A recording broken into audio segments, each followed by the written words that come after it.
தமிழ்நாட்டின் வரலாற்றை படித்தவன் என்கிற அடிப்படையிலே சொல்லுகிறேன்.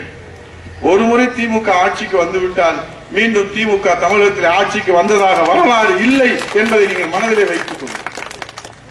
ஏன்னா அவ்வளவு அட்ராசிட்டி எதுவுமே செய்ய முடியாது. தப்பி தவறி ஏதாவது நடந்து போச்சுன்னு வச்சுக்கோங்க, தமிழ்நாட்டை கருணாநிதி நாடுன்னு பெயர் மாத்திடுவாங்க.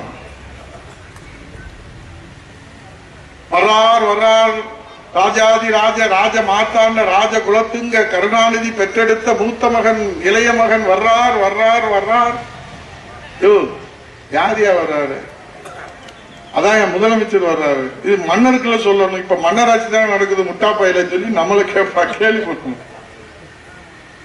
நம்ம ஏதாவது பேசணும்னா பைத்தியக்காரத்துல கொண்டு போய் அடைச்சு விட்டுருவானுங்க. இந்த ஹிட்லர் முசோலனி இடியமன் நீங்க வரலாற்றுல படிச்சிருப்பீங்க. ஹிட்லர் இடியமன் முசோலனி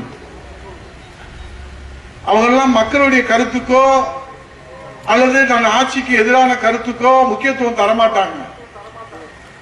ஆனா கடைசியில் அவங்க நிலைமை என்னாச்சு? வரலாற்றுல தூக்குல தொங்குனாங்க. இதுதான் சர்வாதிகாரியுடைய நிலைமை.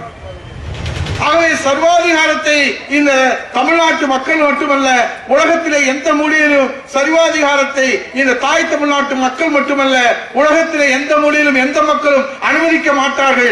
ஆகவே அதற்கு முன்னுதாரணமாக இந்த சர்வாதிகார ஆட்சியை, காட்டு தர்பார் ஆட்சியை, இன்றைக்கு நடைபெற்றுக் கொண்டிருக்கிற திமுக மக்கள் விரோத ஆட்சியை வீட்டுக்கு அனுப்புவோம், புரட்சி தமிழ் ஐயா எடப்பாடியாரை முதலமைச்சர் அருகிலே அமர்த்துவோம் என்கிற அந்த சூழ்நிலையில